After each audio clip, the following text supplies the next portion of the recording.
Yeah, it's Jenny Churchill. Say you can always count the Americans do the right thing, but that's not a complete sentence. He said you can always count them the right things after they have tried everything else. And bad news is the US is trying all the other possibilities. Let us think about unconventional policy. What is unconventional policy? To think of unconventional policy, it is interesting to think about what happened during the global financial crisis. Happened in September 2008. Happened first in the US. So when it happened in the US basically bailed out the banking sector and printed money like mad, M0. M0 jumps up by 100%. And then it spread to Western Europe. And at the end of 2008, by December, Western Europe was crashing, so that Western Europe responded, and the UK exemplifies it, 100% increase in the M0. In China, well, it did respond, but these numbers understate China's macro stimulus. We'll talk about that later, but the important thing to realize is M0 goes up, and how is the stimulus? M0 goes up, that means that money flows to the bank lends the money out, bank 1 lends it out, and that loan is deposited in bank 2, which in turn lends out the new deposit to bank 3 and bank 6, so the money multiplier. The money multiplier is the growth of credit, delta M2 is equals to delta M0 over the required reserve ratio. That's what intermediate macro is. That's how the chain works, right? But what happened? 0 M2. Step on the accelerator, you see the gas rushing through, but the car doesn't move. And of course, why does China having a smaller than usual money growth rate, right? Had a much higher M2 growth.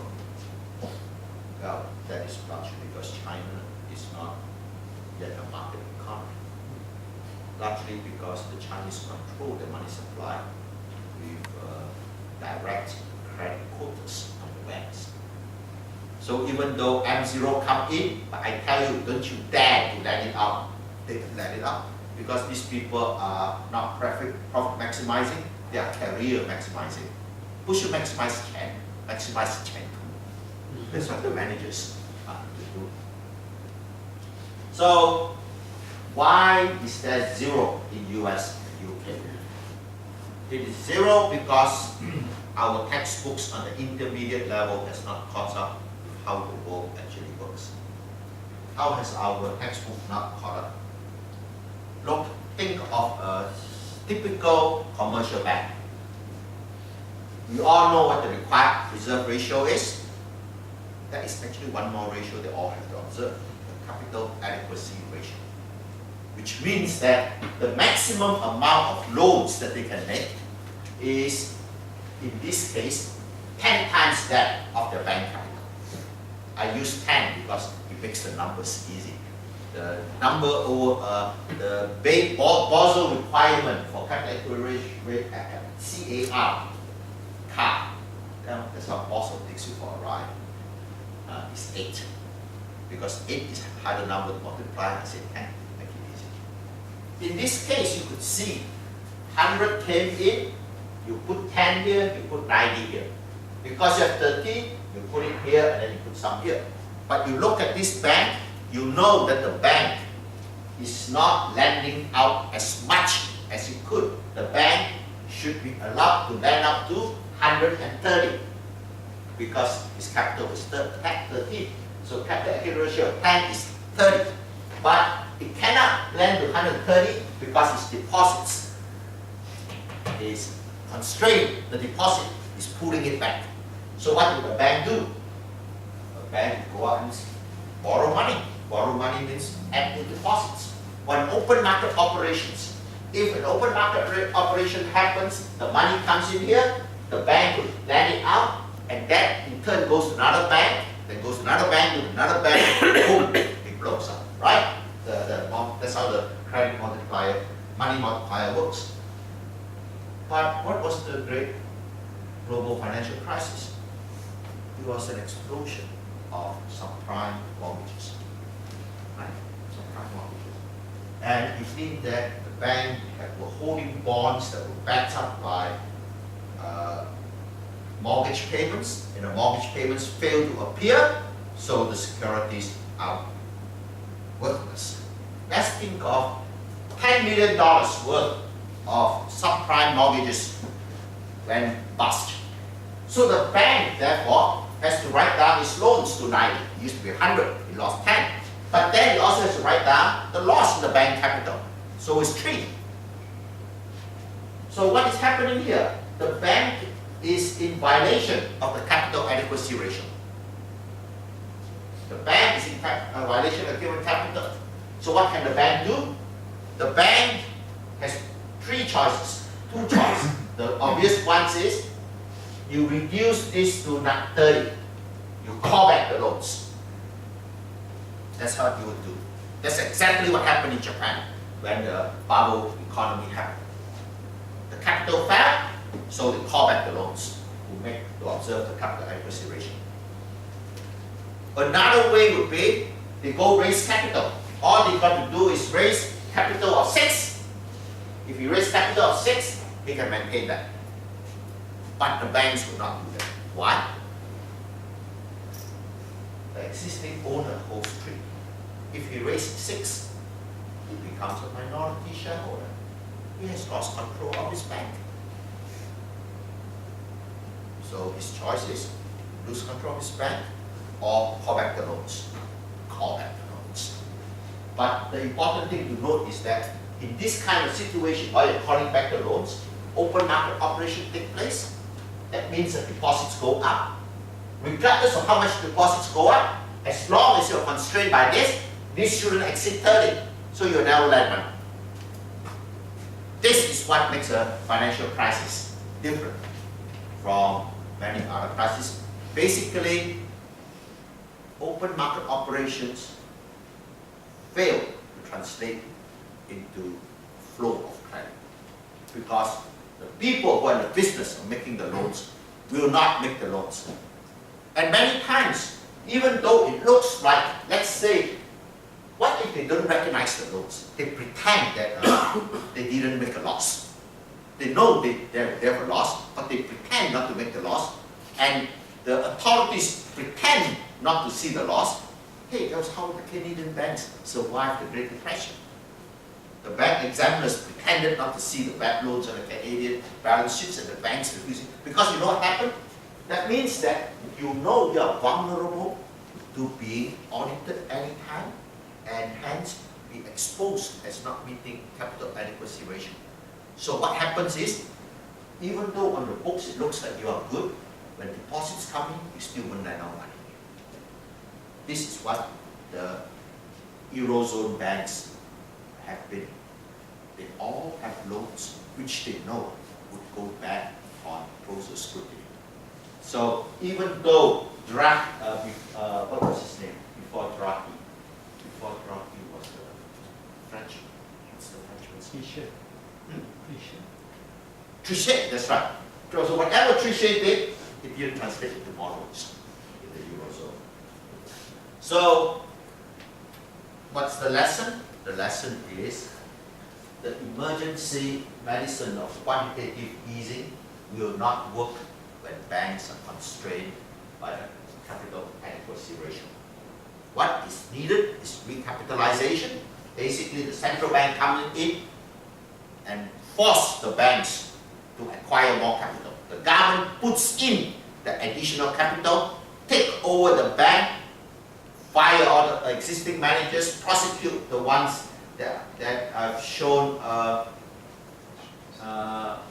that participated in any fraud, but liquidity infusion is not the answer.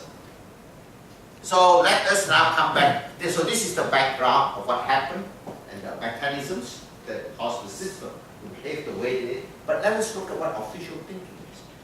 Official thinking was that I first told you about the Obama program, and behind the Obama program is Bernanke, the great expert on monetary policy. An article he wrote in 2002, everybody should read, because that's what has been the script that's been followed. He basically said that Japanese screwed up because the Japanese central bank governor is a coward. He should have gone out, and what should he have done?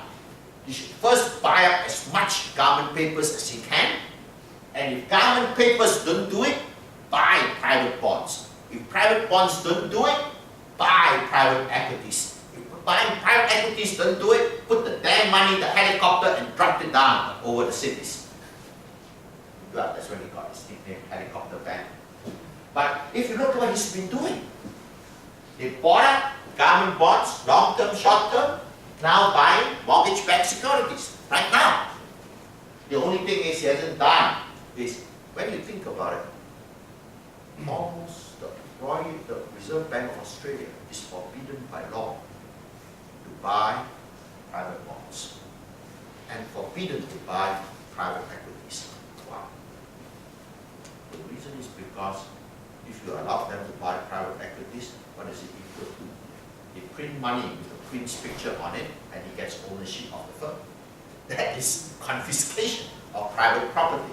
That's why very few central banks in the world are allowed to touch private equities, because otherwise the state would just steal everything.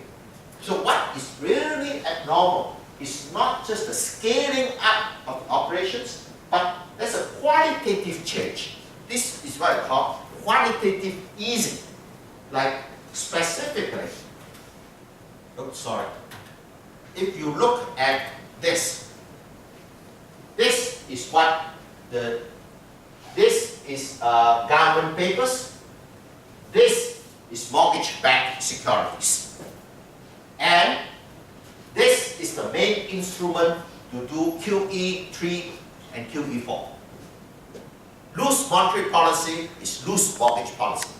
That's what they want to push it at. In other words, the sector that will lead the economy out of the abyss is the housing sector. That's what the US is aiming. Now, having shown you what they're trying to do to perk up the economy, I cannot help but to tell you about this analogy that they pursue. In other words, if you take a medicine that almost kill you, the way to recover from it is to take even more of the medicine. Why do I say that? I say that because of the following part. First, before I explain it, I will give you a side of the context of what we're talking about. Mr. Glenn Stevens is very optimistic about American growth. America is a highly innovative country. You look at the new products that has come out. But Occam's law has broken down in America. Occam's law is the law that describes the relationship between the growth rate, the excess of the growth rate above potential, and the drop in the unemployment rate. That's Occam's law. US unemployment has gone up high before. Look at that. That's when Mr. Volcker set up to bring inflation from the US economy. Mr. Volcker sends it up to above 11%, but look at the rate it comes down. And look at the rate it has come down in previous. This one is very atypical. Given how high it is recovering unusually slowly.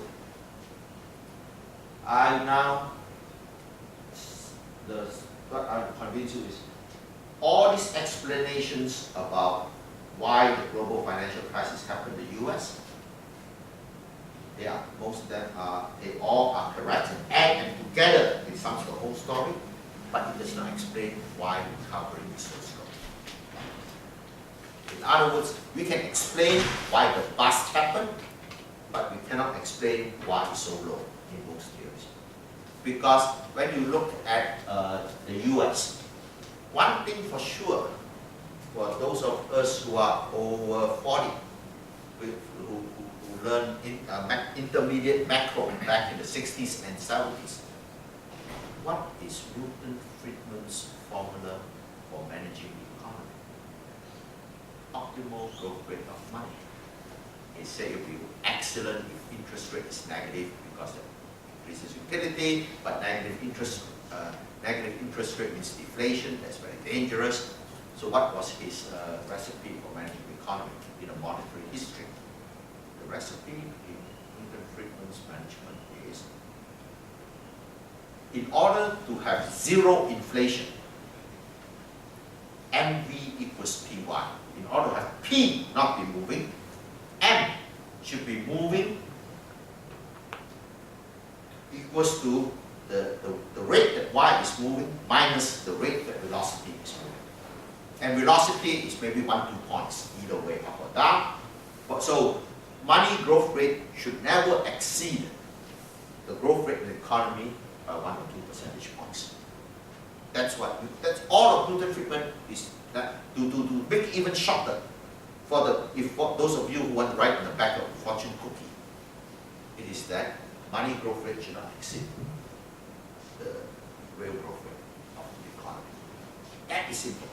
By that criteria, Alan Greenspan has been excessively inflationary throughout his tenure. 5, 7, 10 percentage points above. At the minimum, 3 or 4 percentage points above that safe level. So monetarists, or the old-fashioned monetarists like Alan Knoxler, have been pulling their hair out, calling him, we have to indict the guy that since when was he appointed? He was appointed in 85 or 86. Ever since Greenspan came to power, the growth rate of money has been way above the monetarist safe rate. So people have been yelling at Alan Greenspan, but what happened? No inflation ever appeared. Because no inflation has ever appeared, what are you guys yelling about? So this guy said, something terrible is going to happen. He said, well, we waited from 86 to 96. It's 10 years, nothing happened. 2006, 20 years, nothing happened. So Alan Greenspan said, Milton Friedman's formula is wrong because the world has changed. Why has the world changed? How has the world changed? MV equals PY, right? And the statistics department offers you a Y every period. But he said that Y is the wrong Y. The growth rate is the wrong growth rate for a simple reason. Look at this thing. That a similar computer existed let's say even 10 years ago. Right? One computer that existed 10 years ago exists now. What's the difference between this and the one 10 years ago? Regardless of how you measure, this could be 10 to 20 times more powerful than what you used to have. Right? So how do we measure products? We still measure it as 1. Shouldn't we measure it as 5 or 20? So why is bigger than what you see? Because you don't take into account the qualitative changes that occur. And he said, you see, Alan Greenspan, in an interview in 2006 says in the Wall Street Journal, I saw it through the data, whereas these mechanical idiots didn't. So that's why I let money supply whip. Because Y was growing quickly. If I didn't allow M to grow so quickly, we'll be in deep doo-doo. So Alan Greenspan in 2008, before he retired, was very proud that yes, money supply grew fast, and by doing so, I prevented a disaster because Y is actually going faster than what we were talking about. Alan Greenspan really misunderstood globalization, is what I'm going to say. His reasoning is completely wrong. He didn't understand globalization. In fact, when the global financial crisis happened in September, what's the first thing that Bernanke, Hank Paulson, and Tim Geithner? Bernanke is head of Federal Reserve Washington. Hank Paulson, US Secretary of the Treasury, Tim Geithner, Head of Federal Reserve, New York. This is the troika. This is the holy trinity in economic policy making in the United States. They all almost hit the same note, which is that China has done to us. How has China done to us? Because the Chinese are saving so much. Because they save so much. Their money accumulated in US treasuries, push down the interest rate. And because US short-term rate is pushed down, that pulls down the long rate, and the long rate pulls down the bond rate, and the bond rate encourages all this investment and speculation. And in fact, we Americans have actually been saving the world from a disaster, because we all know of this phenomenon called paradox of thrift. Keynes said, if all of us increase our savings rate, the result is a decline in aggregate demand that will produce a deflation. So the Chinese have been raising their savings rate. They have been producing a global paradox of thrift. And we Americans have saved the world by being the consumers of last resort. If we didn't consume that much, you wouldn't have been able to sell it, and you would have deflation. So, and because you lend us so much money, you also tempt us into evil and brought about the financial bubble. And in fact, Alan Greenspan's whole operating framework is, which when I talk about why we let money supply drift, is because he was targeting CPI. Because he was targeting CPI, as long as CPI does not go up, he lets money supply grow. And in fact, whenever CPI threatens to fall, he let it goes up even more. That's what CPI targeting is. His version, that's what Taylor's rule is. Okay. So what happened is, there are at least 6 reasons why there has been a meltdown. The first one is loose monetary policy, but I will not talk about how, but the important thing is to explain the slow recovery. Other factors abound of why there was such great increase in monetary policy was because Alan Greenspan was very determined to prevent a 1929 scenario again. So whenever the stock market suddenly hit top, you can count on Alan Greenspan to talk it up. This in the Wall Street, before this happened, it was known as the Greenspan put. You are backing against Alan Greenspan if you are thinking that the market is down or there. His solution to everything is stack on the monetary back pedal. Black Monday, tech bubble, long-term capital management, September 11, and when Bear Stearns collapsed. And together with this loose monetary policy, there were other things wrong in the US. Among the other things that were wrong in the US would be this is a second article of Bernanke that everyone must read. The thesis is very simple. Suppose the asset markets are booming. The housing sector is just going through the roof. Should you try to predict the bubble? In other words, what should you do if there's a bubble?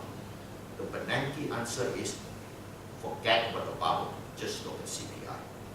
If CPI is flat, continue. If CPI is falling, increase M. If CPI is going up, then pull back. Forget the asset bubble. Why? His answer was, look, the stock market is going up. It could be because there are great technological innovations coming ahead, and we all see those technological innovations. That's why they're boosting the stock market. So if we prick the so-called bubble, which is actually fundamental driven, then we're denying financing to these new rising sectors. So we kill the industry of the future. Because we cannot kill the industry of the future, we should not take the risk of pricking the bubble. And what if it is indeed a bubble? If it is a bubble, don't worry. We know how to clean it up and contain it. Alan Greenspan was in the audience in what was this meeting? Wyoming every year. Jackson Hole. The Jackson Hole meeting of the Federal Reserve, Kansas.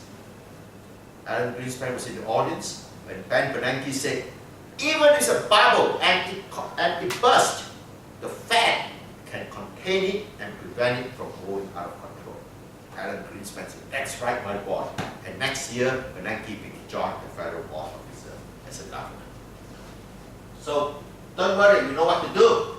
And the important thing is, when new financial instruments come along, there is no regulation. Because we believe in the market. When all this new, it's just like very much unlike medicine. When a new medicine is introduced, the first thing is it effective? Does it have any side effects? Then after you are satisfied with both, then you let it be so. But financial instruments, don't worry. You can read speeches after speeches by Alan Greenspan saying, don't you worry, we've got all these smart people in the financial sector, they are managing risk optimally. After all, we have the capital and pricing models from Myron and Scholes. So yeah, we'll do fine. And not only no supervision, but existing financial deregulation is watered down. It took away, for example, the Glass-Steagall Act.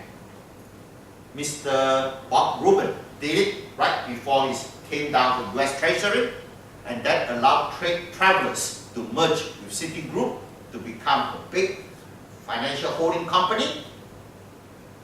And Mr. Rubin became number 2 in that big holding company after allowing its formation under his watch.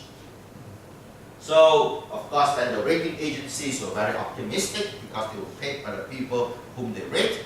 But the important thing is, all of these factors that I mentioned helps to explain why there was a bubble, why it went on for so long, but it does not explain why the recovery is so slow. But I'm going to say the reason why the great expansion of money, greatly above Y bar, did not lead to inflation, is because he forgot the emergence of China, which was basically an expansion of the aggregate supply curve of the world. Chinese imports were flooding into the US. And so when you expand the money supply, prices don't go up, you just import more. Because the Chinese flood of goods was coming in, and when you expand money supply, you just expand aggregate demand. So US, what was the M2 expansion resulted in? Trade deficit, not CPI going up. And the second thing was it went partly to the financial markets. And where goes the financial markets? Now let me talk about how should we think about the rise of China. The rise of China should be thought about in the following way. It's not just the rise of China. If you think of the world in 1990, if you think of globalization, if you have to construct an index of globalization, globalization index will be going up since the 1950s, a little high, faster in the 60s, 70s, 80s, but globalization, if you can measure the index, takes a quantum leap between January 1st, 1990 and February 14th, 1992. Between Valentine's Day in 1992 and back to January 1st, 1990, globalization took a big leap. What happened? You could see in 1990, global workforce is 2.3, 1.08 is in the International Division of Labor, 1.2 of it is locked up in China, India, and the Soviet bloc, which basically isolated themselves from the International Division of Labor. They are not fully integrated into the International Division of Labor. China, the Soviet bloc, you all know, but you think of yourself, what happened on January 1st, 1990? January 1st, 1990 was when Leszek Balcerowicz of Poland led the disintegration of the Soviet bloc, the Polish reforms. And that was followed by all of Eastern Europe. August 17th, 1991, the KGB coup against Gorbachev blew this up, right? So 1991. December 1991, India had